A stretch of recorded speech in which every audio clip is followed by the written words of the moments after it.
Thanks for being here. Subscribe to Cheating Stories Best, so you don't miss new stories. Miriam tries to explain herself, but Mark makes it. Tonight's final installment of a story with a similar plot. Enjoy the show! Yes, we were, he said. Mark, I had no idea that Mark Jr. wasn't yours. In fact, I only found out about it when he was 5 years old. This was shown by the DNA test that Mark Jr. had to take before school. George heard me crying and came running to find out what was wrong. As soon as he found out, he started pressuring me to keep quiet about it. It wasn't intimate, Mark, and it only happened twice a year. I just put up with it to protect my family. I couldn't lose you, Mark. This is the mindset that helped me get through it. I told myself I was doing this to protect my people. He never got what he wanted, Mark. He never got me. As you know me, there was no kissing, no real intimacy. Neither of us said anything for a long time. He just looked at me, and I could tell that no matter how hard he tried to remain distant, he was on the verge of tears. Miriam, I don't want you to get hurt, he said. I don't want you to be poor and lonely. I want us to split everything in half. You get half, and I'll get the other half. I'll send you half of my check, if you don't mind. I'd prefer the check be deposited directly into your account. Mark, what the hell are you talking about? I asked. I felt my vision starting to blur from all sides, and I was having trouble breathing. I put my hands on the table to steady myself. Mark looked like he wanted to comfort me. He reached for my shoulder, then pulled his hand away as if he had been burned. This hurt me more than anything. What the hell is wrong with you? I asked. I'm very sorry, he said. I didn't want to. What didn't you want to do? I asked. You didn't want to touch me? So you tell me that in 24 hours, I have turned from the woman you love more than anything in the world into some sick woman of easy virtue whom you're afraid to touch? Are these my purulent wounds visible now, Mark? I cried. I really wanted him to touch me. I didn't expect this at all. Miriam, this is not at all the same, he said sadly. But we can't be. We just have to get used to the fact that things will be different. You don't. I'm not perfect. I screamed. So you're right, Mark. I'm not perfect. And now that you have the chance, you want to go and leave me for someone who's younger, who runs every day like you, and works and all that. To hell with you, Mark. I know I'm not perfect, but I've never been like that. The only person who ever thought I was beautiful or special was you, dumbass.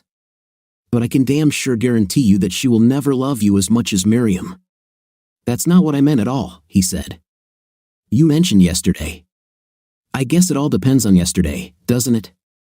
Yesterday, I thought you were the most beautiful and most special woman in the world. And maybe you weren't perfect then either, but you were perfect for me. I love every wrinkle on your face. You have the softest and most wonderful fifth place on the planet. I've already gotten in trouble for telling that, about how good you were in bed and how special you made me feel. None of this has changed, Miriam. Not one iota. Was I trying to say that I can't keep reaching out to touch you or hug you? Because whether you want to admit it or not, everything changed yesterday. Miriam, this is a fact. We can't avoid it or pretend nothing has changed, because everything is different. And the biggest change is that you're not mine. My brain refused to process this thought. It was as if he had just said a mathematical formula with 10 to 15-digit numbers and was expecting me to give him the answer. My synapses understood what was needed, but I simply didn't have the processing power to find the answer. It was as if it were simply impossible to imagine a world in which the two of us weren't together. I stared at him blankly, and I could tell that he even reeled from what he had said. But looking into his eyes, I saw that, although it was painful for him to say these words, he meant them. If saying those words was a punch to the jaw, then realizing that he not only meant it but believed those blasphemous words to be true was a punch to the gut. I think that if I had a choice between Mark telling me what he just said or him hitting me like he hit George the day before, I would take the hit. Miriam, you must understand this, he said. I have always built everything in my life around us. I knew that we loved each other and that, because of this, nothing that happened really affected me. I knew that you and I would be together until one of us died, And even then, if you had died first, I wouldn't have lived long. I didn't even call you Miriam. I called you Mary because I needed to come up with my own little name for you, because you were not only mine, you were a part of me. You, Mark? I spat. I will listen to your stupid words, but only to hear what you think about it. I find it funny that you came here and told me that we should be logical and deal with facts when you're just talking complete nonsense. Deep down, I know how I feel about you. This has never changed. I'm the same woman you married, Mark. I'd take a bullet for you, and you know it. And I'll tell you something else, I'm looking into your eyes now, and you're failing. You wanted to come here, say a few sly things, and be done with it all. You expected me to just walk away with my tail between my legs and let myself ride off into the sunset and then go find myself a 45-year-old former Victoria's Secret model to be happy with. But this won't happen. I will fight every attempt to separate us. I will distort, delay, and finally defeat any divorce. And most importantly, I will never give up on us. Miriam, he began again, as if I hadn't spoken. Yesterday, I realized that my fundamental belief has always been wrong. I think I always thought that even before we got married, we were a couple. I thought that we belonged together, and that you were mine and mine alone. I interrupted. Miriam, for at least the last 20 years, I have shared you with George, he said calmly. I never knew this, and would never have agreed to this. My wife should be my wife, not our wife. Every memory I have now needs to be reworked. My mouth dropped open.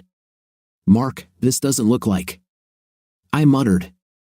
Not more than 24 hours ago, you woke me up the happiest person. Miriam, if it had been up to me, and Mark Jr. hadn't interrupted us, we'd be in bed together right now. Do you remember the last thing you said to me back then? Damn it, Miriam. I don't even let anyone drive my Mustang. Why would I share something as important as my wife with anyone? He actually yelled at me. Even before this, he said, you told me that you never made love to anyone but me. He calmed down to the point where he no longer screamed, but there was still venom in his voice. His voice was so hoarse and so rough that I felt his pain in every word. Another lie, Miriam, he said sarcastically. So, if you look at it from my point of view, I have to question everything you've ever told me. I'm not even sure thus we had ever existed. The woman I fell in love with and married probably doesn't exist anymore. I know you're not her. My Mary would never do this. So Miriam, can we go back to where we were before we lost our way? I simply nodded. I wanted to stop talking. I just wanted to end this conversation. More than anything, I wanted us to finish this and then make up, go upstairs to our room, and go to bed. We didn't even have to make love. I just wanted him to hold me and tell me everything would be okay.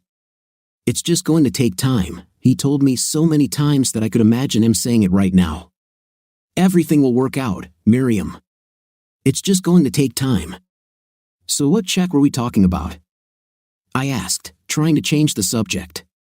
My salary, he said. I will give you half of this amount so that you can have some income. Don't you remember what we talked about, Mark? We are pensioners, remember? I asked. I began to think that what happened between us had driven him over the edge too. Miriam, I'm going back to work, he said. I had to. We're not rich like George. When we retired, it was based on the premise that we were going to live together. We have enough invested to provide income for the rest of our lives, plus my 401k and Social Security. Remember? I nodded.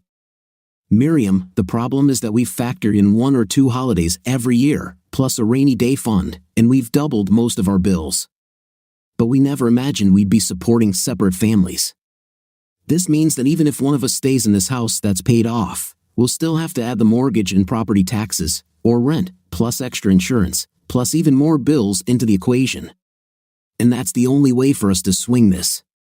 If I go back to work, and this is doubtful, but if I receive money from George in any of my claims, it will also be divided between us. But I will give most of it to Mark Jr., because he suffered as much from this deception as I did. Mark, I don't understand any of this, I said. Can you start again? It would be nice to get some money from George. I'm suing him too, but I don't understand anything you said. Yesterday, we were planning to go to Barbados, and now suddenly we don't have enough money and need another house. What's wrong with the house we live in now? I don't want to live anywhere else, I continued. I thought we had abandoned the idea of a country house. Remember, you yourself said that trying to maintain too many houses would be more effort than we wanted to expend? You kept saying we were retiring, so we just wanted to relax and have fun together. I want to live here. I also need somewhere to live, he said irritably. He kept looking at me as if I just didn't understand him. Mark, what don't you like about our house? I asked. I love this house, he said. Then why can't we live here? I asked. If we move, won't we get a lot of money when we sell the house? Suddenly, I thought I understood. Mark, you're afraid of George, aren't you? I laughed. Or you just don't trust me around him. You're afraid and jealous that your wife will succumb to the charms of the super handsome George Wilson. You're afraid I'll start again with the guy who's been blackmailing me into having an intimate with him this whole time. You don't have to worry about that, Mark. This will never happen again. Miriam, we need another house because we are not going to live together, he said. I stopped laughing, and my smile faded. Miriam, we can't handle this. I can't, he said. I think we need a divorce.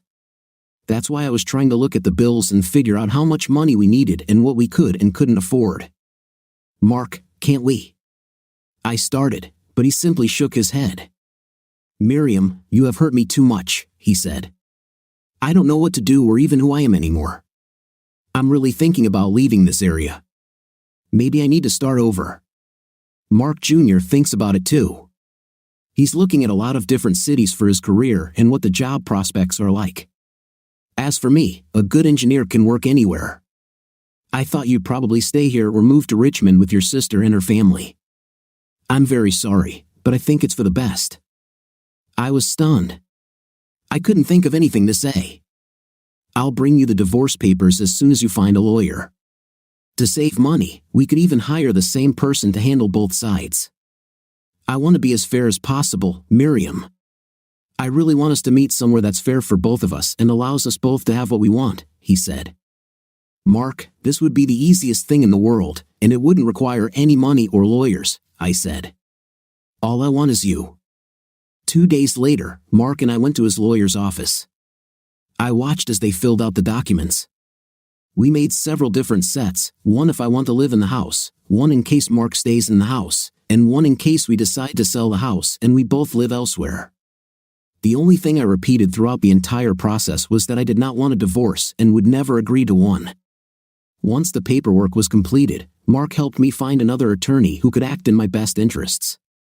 She looked over the papers and, after asking about the reason for our divorce, told me that the agreement, considering what had happened, was extremely fair. She also mentioned that Mark could probably try to sue me the same way he sued George. She advised me to take whatever I could and move on, because most judges wouldn't give me what I was getting. I told her that I knew Mark would never try to scam me. In fact, he was going to pay me half of his salary for as long as he continued working. Most judges would limit the sentence to 8 to 10 years at most, she noted. There was a contingency that the payments would stop if I got married again. I just laughed at her. I told Mark that I didn't understand the need for another lawyer at all. He told me that he wanted me to have someone who cared only about me.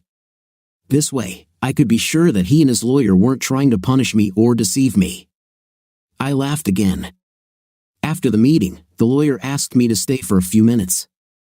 I asked Mark if this was possible, and he told me to take as much time as I needed. The lawyer asked me why I asked his permission. I explained to her that we went to her office together. Do you still live together? She asked. Of course, I said. Why not? But you're going through a divorce, she said. Everything seems friendly now, but what happens when you start fighting and arguing about something? What happens when you both want something or you both don't want something? We're talking about this, I said. And if I really want something, all I have to do is ask. Believe me, we love each other. I really should kick his 5th place for bringing me here in the first place. So you two are fighting? She asked. Do you want me to get you a restraining order so he can't come into the house? Are you crazy? I asked. Can you get it so he must stay a certain distance away from me? I don't want him to move away from me. Then why are you getting divorced? She asked. The settlement was extremely fair. Why do you need me? I didn't think we made it, I said. He insisted that I hire someone to protect my interests. He didn't want to have 2 lawyers throughout the whole process because it would just cost us more money. First of all, I don't need lawyers. Do you even want a divorce? She asked. No, I said. I want to save my marriage. Then let's do it, she said, smiling. I will seek advice, and I will file a petition to prohibit him from paying any of the family property for 90 days. This will make it impossible for him to move. You're fired, I said. But why? She asked. I'm just trying to do what's in your best interest. You don't care about my interests, I said. All you care about is your own, which would be best served by billing me for a few hours. I wish you a brilliant day. Mark and I went home. On the way, I reached out and tried to hold his hand. Mark, I don't want a divorce, I told him. This is a waste of time and money that we simply don't have. I want a house. I know I shouldn't ask you for anything because I'm the one who ruined our marriage, but deep down in my heart, I don't think we're done. I love you too much for that. The only reason either of us would want a divorce is so we might get married again. I'm not going to be with anyone but you. I want a house because I'm sure you and I will end up there together. So you sort out the bills and everything, and just leave me the house so we don't lose it. Then you go out and find your supermodel, and you can live with her and do whatever you're going to do. I owe you 15 years and a day. If you decide to marry her or not, come back to me after this time. I will give you a divorce. Can we do this, please? I like to think that God, or fate, or whatever it is, smiled on me because Mark agreed to it. He still decided to give me half of his check and half of everything else. I tried to argue with him, saying that I was the one who cheated, so he deserved most of our assets. Since I kept the house, our agreement was extremely one-sided. This was one way to find out that Mark still loved me. The hardest day of my life was the day he moved into his apartment. I cried my eyes out, even though I knew it would happen. Mark took very little furniture or anything other than his personal belongings and tools. I knew he didn't want the house to feel different. I hid some of his old sweatshirts in one of my drawers to preserve them. He had worn them recently, so they still smelled like him. I have never wanted anything in my life as much as I wanted my husband to stay with me, but there was nothing I could do about it. Mark warned me. He told me the exact day of his move, and I prayed that time would stand still. But, of course, it didn't. Even worse were the people he forced to help him move. He had 2 guys he worked with, our son, and a girl who could become my daughter-in-law. Mark Jr. never said a word to me. Mark had to tell him several times that he was raised to be polite to people and to speak up when spoken to. Anger was not a reason to forget your manners. This gave me all 9 words, one for every month I carried him in my womb. Hello, Mom. Sorry, I have work, he said, then he walked away. I'm sorry, Miriam, Mark said. He's still in a lot of pain. Before he left, Mark gave me the check. He settled out of court with George for about half the amount he wanted in the alienation of affection claim. He wanted $500,000, and George shelled out half that amount, thinking he had a deal. George's lawyers tried to get him to settle as many claims as possible. No matter how it ends, George will end up broke. Cora tried to take everything George had. Mark had 2 lawsuits against George, the biggest of which was yet to come. I also filed a lawsuit against him. Apparently, George couldn't leave him alone, though, because he walked over and handed Mark a paper saying he was filing a counterclaim against Mark and me for denying him access to his son. His grin angered Mark Jr., and George ran across the yard with my son in pursuit. If Mark had not called him back, Mark Jr. could have seriously hurt George. I don't want to be your father anyway. George shouted. You never were, Mark Jr. retorted. Even if I knew, I wouldn't want anything to do with you. After that day, I was afraid that I would never see my people again. It took us 2 weeks to get back together from the first day Mark left. George tried to move. He often sat in his yard and watched me work in my house. He even came up and knocked on the door several times. Finally, 2 weeks after Mark left, George cut the lock on the gate in the fence and entered my yard. "Miriam, this is stupid," he said. "We've been friends for more than 20 years. Cora left me, Mark left you, our son left us both. We're all alone. We should be together." He reached out to try to stroke my hand, and I moved it, knocking my cell phone and a glass of lemonade off the table. "We had a good time together for many years, Miriam," he continued. "In fact, that's why I didn't try to convince Cora to stay with me. I hoped you and I would have a chance.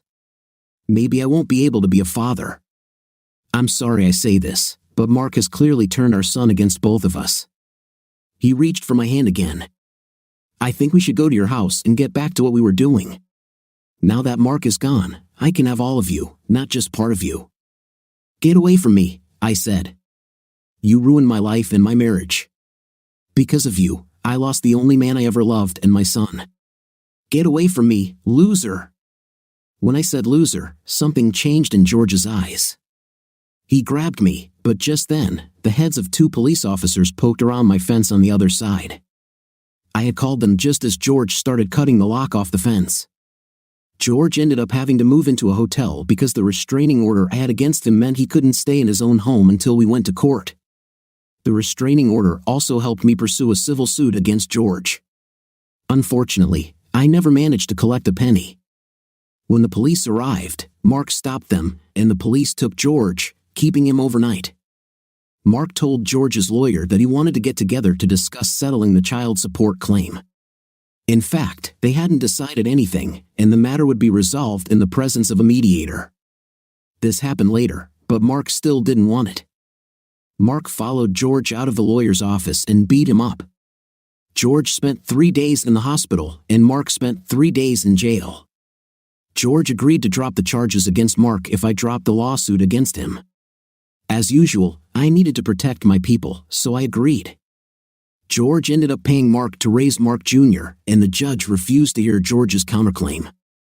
He said that George was a reprehensible person and there was no evidence that George ever asked to see Mark Jr. or that we refused to allow it, especially since Mark never knew about Mark Jr.'s paternity. Mark again gave me a check for 1/3 of the amount received from the claim. He gave the other 1/3 to Mark Jr. He even convinced Mark Jr. to bring me a check. This happened on the same day that George sold his house. Both of Mark's lawsuits bled George's finances dry, and George was nearly bankrupt. He had to sell the house and move to a much smaller place because his divorce from Cora was eating up his legal fees. George wanted everything, but in the end, he seemed to get nothing. When Mark Jr. brought the check, I asked him if everything was okay with his father after Mark beat George up and went to jail because of me. I hadn't seen him. "He's fine," my son said. "Moreover, he has a date today." I wasn't sure if my son said this to hurt me or just because he didn't want to be around me and wanted to get off quickly. It seemed he didn't even notice how tears were streaming down my cheeks. When he left, I knew it was possible, but I hoped Mark would never find another woman. I never expected this to happen so soon. Yes, I told Mark to find another woman, but damn, I didn't really mean it. I knew roughly where Mark's new apartment was, so one day I followed him from work to find out the exact address. He never invited me to his place, so I didn't have his address. Having recognized him, I waited and watched for several days. Hell, I'm still retired and have plenty of free time. Finally, after a week, I received my reward. Mark pulled up in his Mustang and was immediately approached by a woman. She had bags, as if she was going to the grocery store. Apparently, she had come to cook him dinner. I hated this at first sight. Mark did exactly what I told him. She was much younger than us. She had long, dark hair and was very beautiful. My husband was 55 years old. Damn, this woman could not have been more than 40. As they turned and walked toward his apartment, the creep tried to kiss him. I ran back to my car and could barely stop myself from bursting into tears until I got home. When I returned, I poured out all my pent-up anger. I cried almost all night. I even ignored the phone when it rang. The calls kept coming, and eventually, I had to answer. When I picked up the phone, trying to calm down so as not to cry in case it was a serious call, I heard screams. "Mom! Dad is in the hospital. I know we're not talking, but please go there. It'll take me at least an hour to get there. Once I arrive, you can do whatever you want, okay? I'm on my way." Suddenly, my thoughts became clearer, and I knew what I needed to do. I grabbed my keys and was out of the house in less than a minute. I was furious with my son. How could he assume that I wouldn't go to the hospital? Taking care of his father is much more my business than his. Mark was still my husband, no matter what he or our son might think. I wasn't going to stand by if something happened to one of them. On the way, I tried to calm down. That unpleasant feeling in my stomach, which I had been experiencing lately, returned again. I decided to go to the hospital pharmacy and get heartburn pills. I wondered how Mark's new girlfriend was handling this situation and how she was feeling now. Judging by the way she curled around him as they walked to his apartment, I was sure she would be in the hospital for Mark's sake. I was going to be polite and considerate with her. When I arrived at the hospital, I rushed to the front desk to find out where Mark was and what had happened to him. The woman at the counter was surprisingly unhelpful. She looked up his name and then looked at me. "How are you related to him?" she asked. "I'm his wife," I answered sharply. "Sorry, madam, but can you prove it?" she asked. I angrily rummaged through my bag and showed her my driver's license. She smiled apologetically. "Sorry, madam, usually if you know the patient is here, we can tell you which room they're in. But in this case, since he's involved in a criminal investigation, security measures have been strengthened. He's in room 514. I quickly found the nearest elevator and went to the 5th floor, counting off the numbers until I found room 514. A uniformed policeman was standing at the door. I didn't think anything of it and reached out to open the door, but the policeman extended his hand, stopping me. "You cannot come in here, madam," he said. "Who will stop me?" I barked. "Officer, you better let her in," Mark said, his voice weak as if he was in pain or very tired. I rushed into the room. Mark had a bandage on his head, lying in the bed with an 4 in his hand, barely keeping his eyes open. I ran to the bed and fell on him. "Damn," he said, "do all the women in the world really want to kill me?" "Sorry, honey," I said, "sorry it took me so long to come, but Mark Jr. just called me." Mark looked exhausted. His words were slow, like a drunk. "Honey, what happened?" I asked. "I love you, Myri," he mumbled before falling asleep. Then I started crying quietly. I didn't know what was wrong with him, and I think not knowing was the worst part. Whatever it is, we'll get through it together. I sat in the chair next to his bed, holding his free hand, watching wearily as everyone who entered the room came and went. His nurse smiled at me as she took his vital signs and nodded her head. "His heartbeat is still too slow for a man his age," she said with an annoyed expression. "He's such a good person. When they find the people who hurt him, I hope they throw away the key." "What's his pulse?" I asked. "I can't disclose patient information," she said. "His son is coming here," she added, and my mind broke. I attacked her. "Look, I'm his wife. I love this man more than anyone else on the planet, including our son. I'm trying to help you help him get better, and what the hell is his heart rate?" I shouted. The policeman at the door opened it and looked into the room. When he saw that everything was fine, he closed it again. "His heart rate is 54 beats per minute, and that's normal," she began. I just smiled at her. "Why are you smiling?" she asked. "Because it's normal for him," I said. "He runs every day, so his heart rate is lower." "Thank you, ma'am," she said. "Can you tell me what happened to him?" I asked. "He was robbed." "That's all I know," she replied. "Judging by what we could see when he was brought in, he was given a very large dose of some kind of sleeping pill. It almost killed him.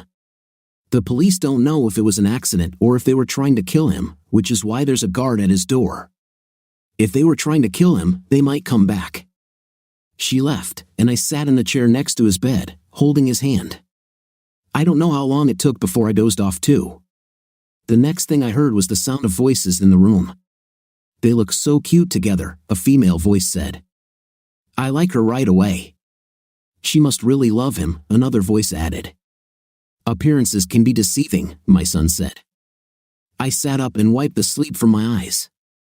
"Thank you, Mom," he said. "I'm your son. You can go back to what you were doing." He stood over me as if he expected me to move and take my place. Apparently, in his opinion, now that he was around, I was no longer needed.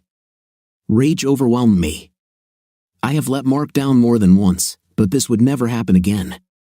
I stood up, but only to get within reach of my son. I hit him. "I brought you into this world, and I can still bring you out," I told him. "You're not too old for me to kick your fifth place and send you to your room." The woman next to him smiled. I felt warmth throughout my body, but the discomfort in my stomach returned with a vengeance. "Can you make the noise quieter?" Mark said, waking up. My head is beating like a drum. "Hello, son." "Hi, Janet." "Miriam, what are you doing here?" Mark asked. "I'm here because when someone you love gets into trouble, nothing can keep you away from them. Neither stupid nurses, nor rude policemen, nor even arrogant children will be able to keep you from him," I said. "Or, to put it in simpler terms that even you can understand, I'm here because I belong here." "What happened to you, darling?"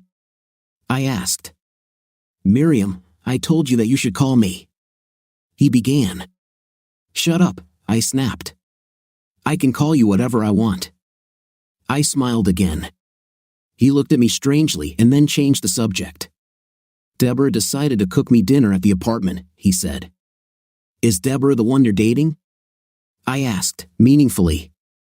"She's too young for you. You tried to have a night with her, didn't you? She almost killed you." "Can I finish, or are you going to interrupt me?" he asked. I smiled because that's how we always talk to each other. If I thought he would let me, I would have immediately taken his hand. I wanted this so badly. I was very warm and very weak, but I was so glad that he woke up. "She brought a bunch of food to cook for me," he continued.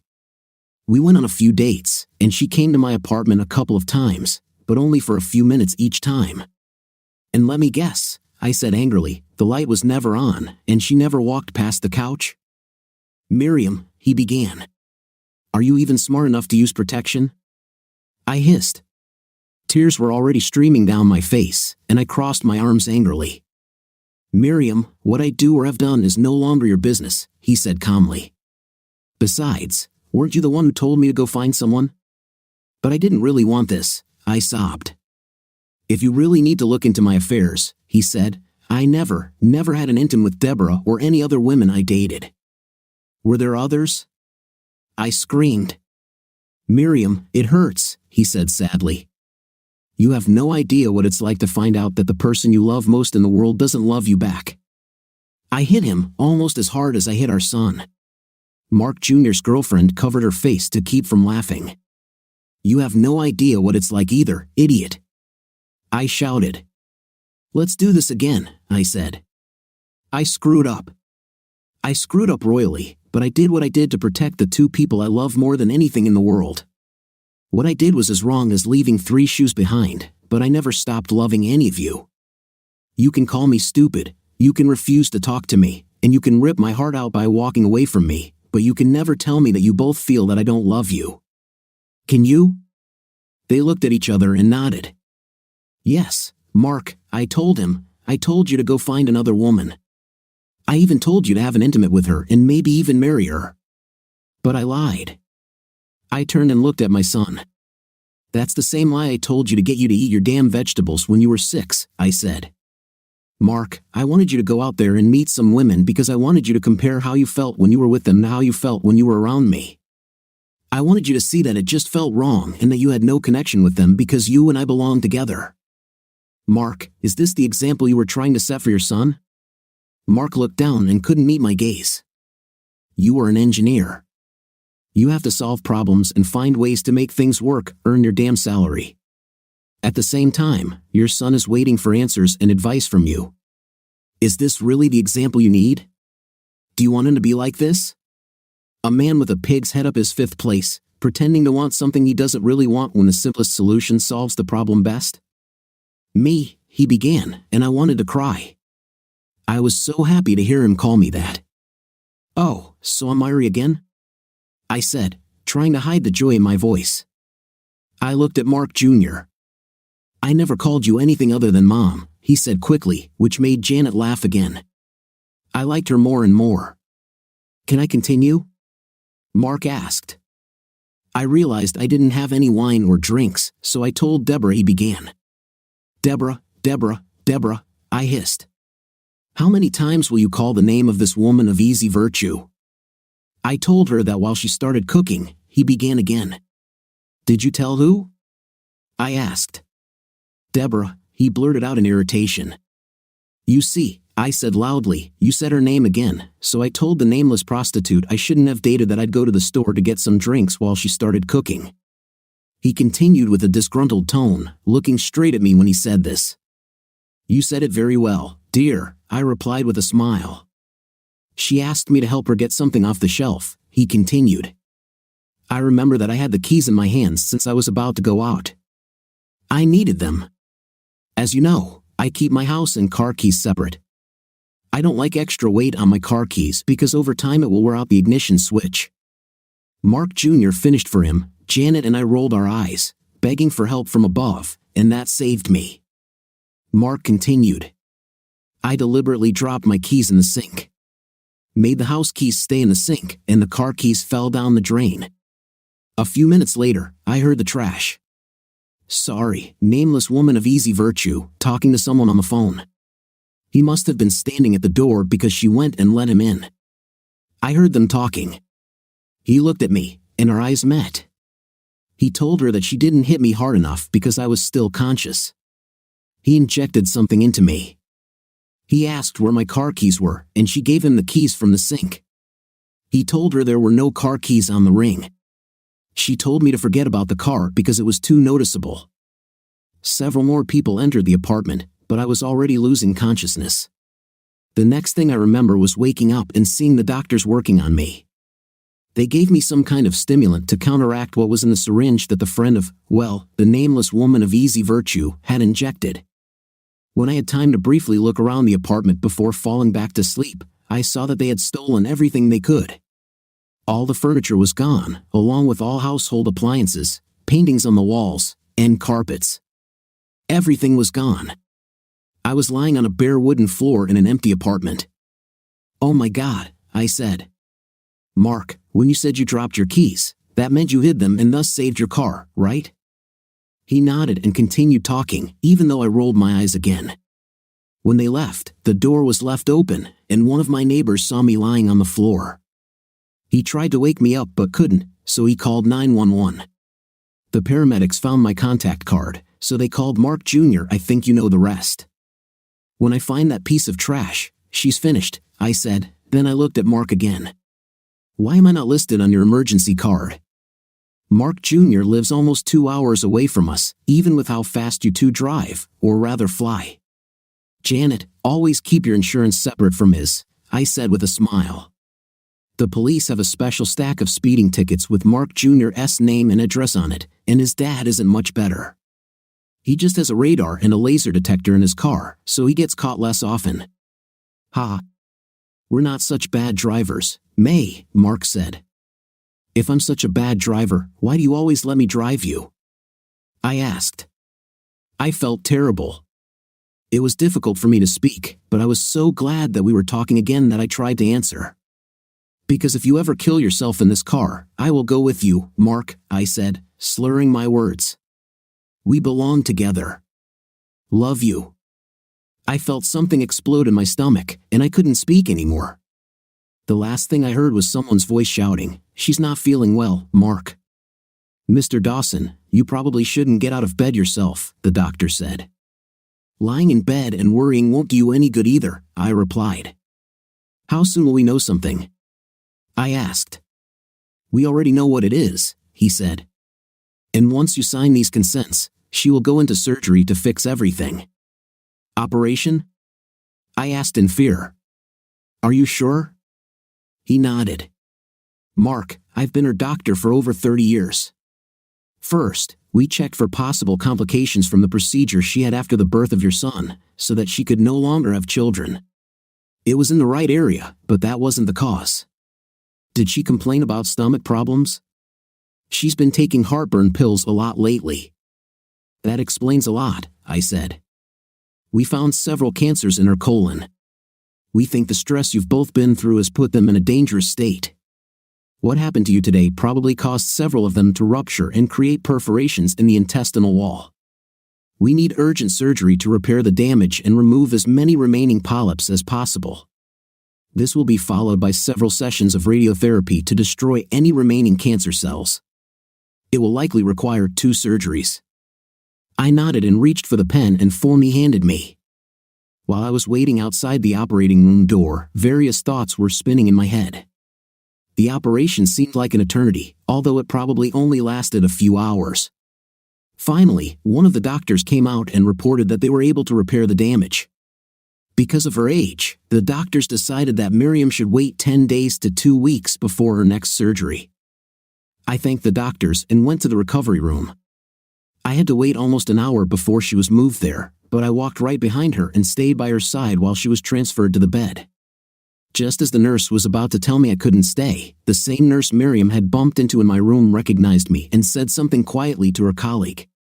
She just sighed and shook her head, leaving me sitting, holding Miriam's hand. The nurse came over to check my vital signs several times while we waited for the anesthesia to wear off. "You need to be in bed yourself," she said. Miriam didn't wake up until the next morning.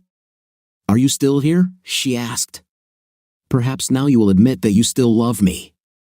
"I just couldn't find any other place to go," I chuckled. "That nameless woman of easy virtue apparently took everything out of your apartment," she answered with a grin.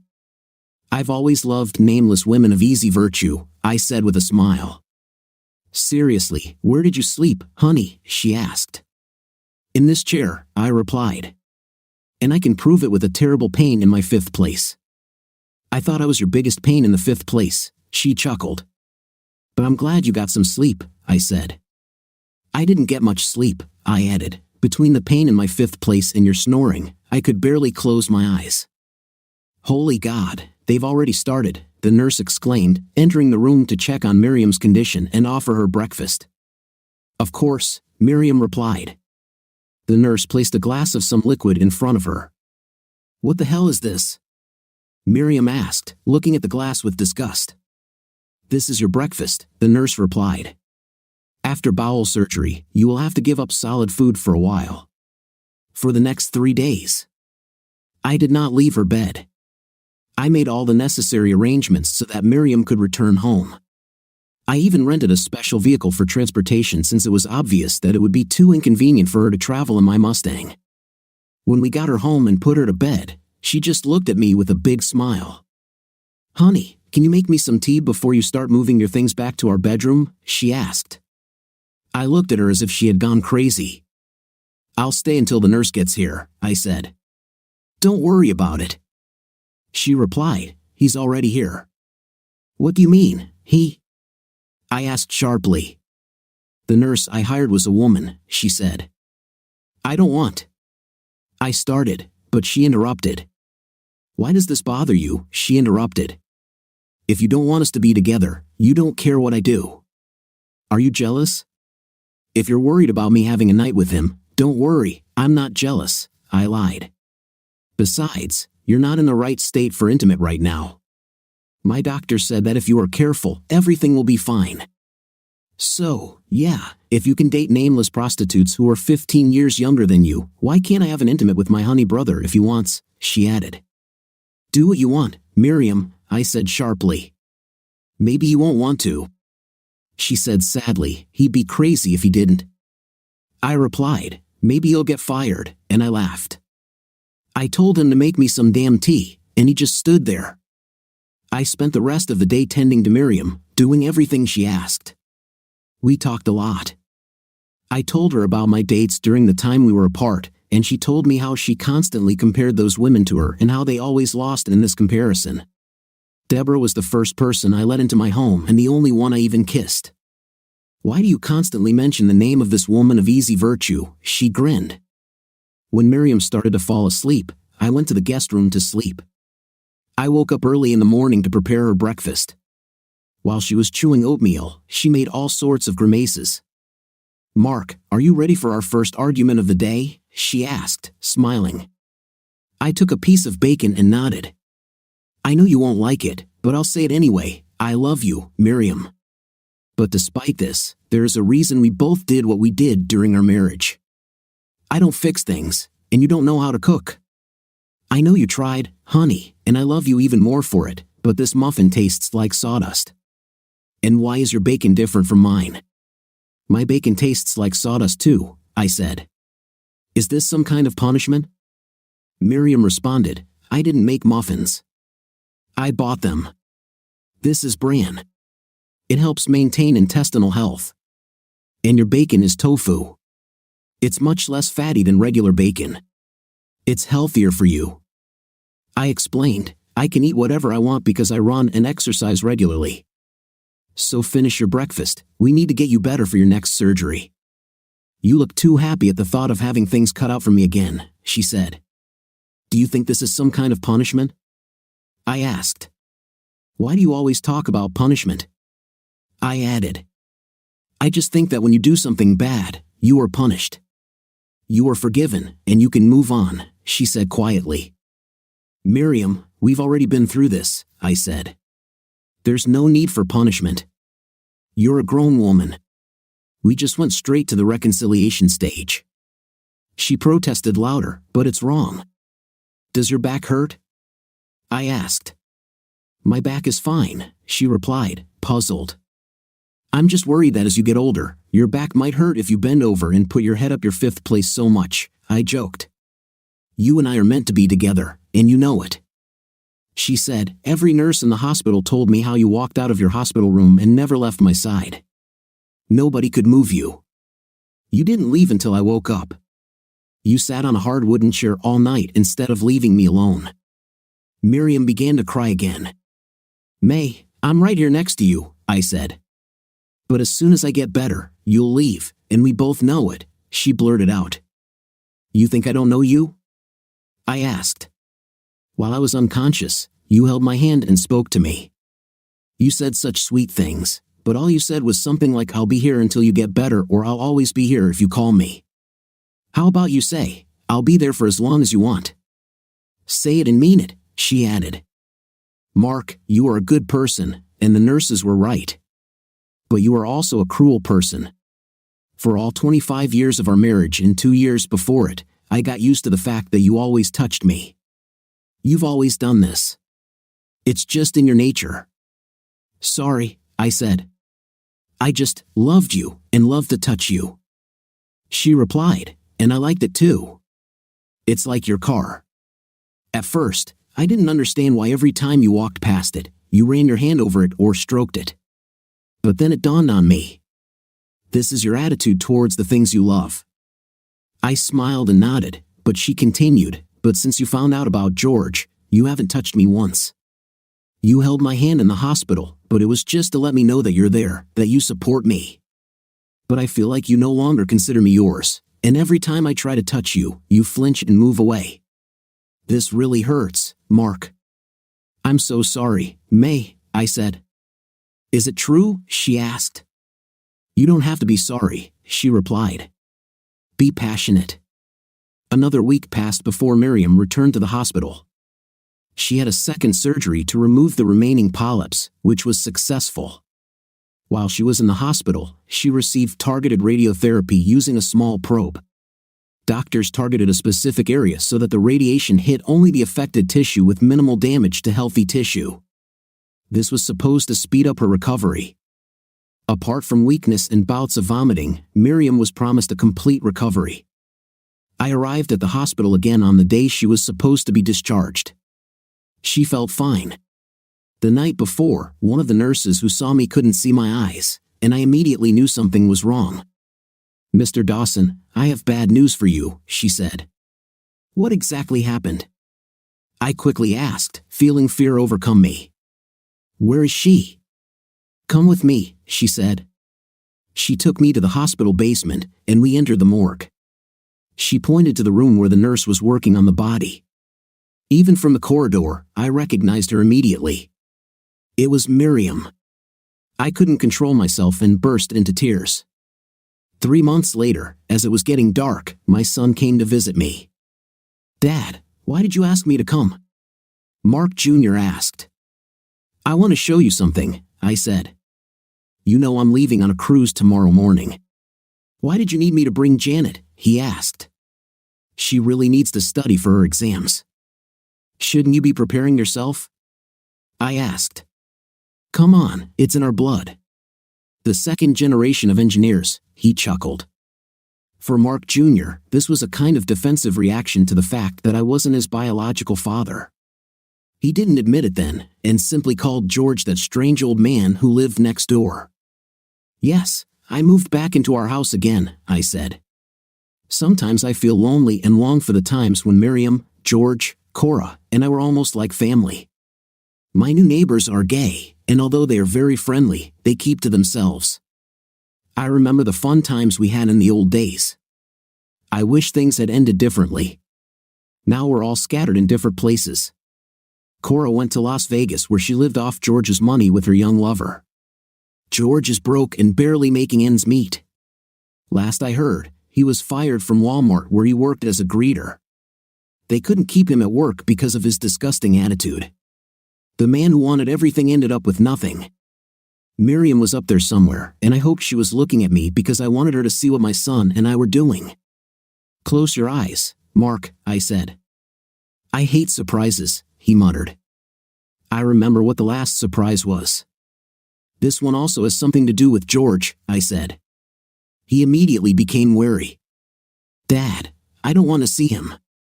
I don't want to talk to him," he trailed off as I pressed the button and the garage door began to rise. As soon as the garage opened, his eyes fell on a brand new 2012 Mustang GT. "Damn it," he exclaimed. "You bought yourself a new Mustang. Can I have your old car?" "No," I replied. "No way." "Well, you definitely needed a new car," he chuckled. "I'm tired of beating you at our races. When you get back from your cruise, we'll have to race. It's a really cool car, Dad, and you even chose red instead of the boring gray like your old one." "Our cars are the same color, stupid," I said. "Mine just has no stripes." "I hate red cars," I added. "They resemble fire engines or prostitute cars." "Then why did you buy it?" he asked. I opened the door on the other side of the garage. "I didn't buy it," I said. "This one is yours. Mine's standing next to it, boring gray. I used George's money, so stop complaining. Now we have the same cars with the same power, and when I overtake you, there will be no excuses." After my son was absolutely delighted with his new car and I received enough thanks, hugs, and promises from him that he'd beat me at our future races, I went into the house. Mark and Janet left. He drove his new Mustang and she drove his old one. I went upstairs, undressed in my bedroom, and went to bed. I closed my eyes, wondering if I would have time to go for a run before leaving for my cruise in the morning.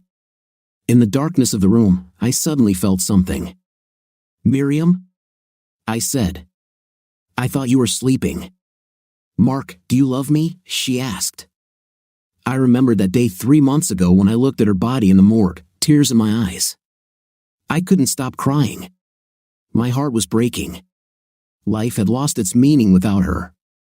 I was like a ship lost in the ocean, or, to be more precise, like a canoe on a river without oars. That's exactly how I felt. It was as if my whole life had been thrown overboard. Yes, I had a son, and I knew Mark Jr. would always be there, but without Miriam, without her, all of this was empty, meaningless. All the years we lived together flew before my eyes, at that moment when I saw her lying on a cold metal table in the morgue. I knew that if I had to look into her dead eyes, I wouldn't want to continue living. "Did you love her?" asked the blinking nurse. "With all my heart and soul," I replied, struggling to get the words out through my sobs. "What would you give to have her back?" she asked. "That's a stupid question," I snapped. "Just answer." She insisted. "What would you give?" "I would give everything," I said. I would give it at any price, even if I had to take her place. That would be really stupid, Miriam's voice suddenly rang out. I sat bolt upright in bed. She was sitting there, looking at me, her eyes shining with life. If you had died, we still wouldn't be together, and I would be alone again. Then I would have to die again to be reunited with you. Perhaps I should be the one planning everything now. I hugged her, holding her as tightly as I could, afraid that she would disappear again. Miriam, you... I started, but she interrupted me gently. You'll kill me if you squeeze like that, she grinned, then leaned over and kissed me. I was so happy she was with me again that I couldn't help but respond to her. You promised, she reminded me. You said you would give everything. All I need is a chance. It took time for everything to fall into place again. I returned to our house, but initially slept in the guest room. Miriam did not give up, she knew when to insist and when to retreat. She never gave up, and in the end, we were able to overcome it all.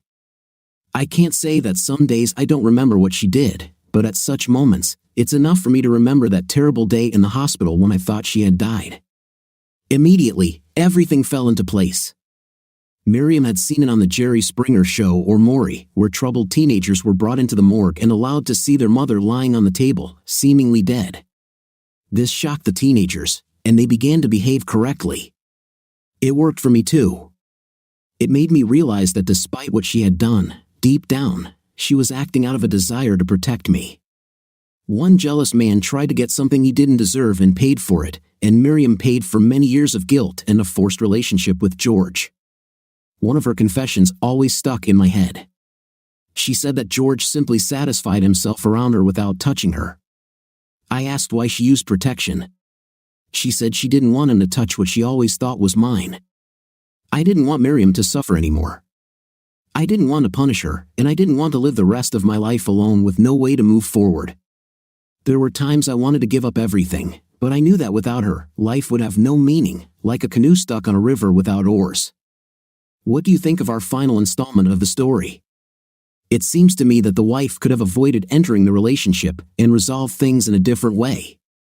What's your opinion? Write in the comments. See you in the comments.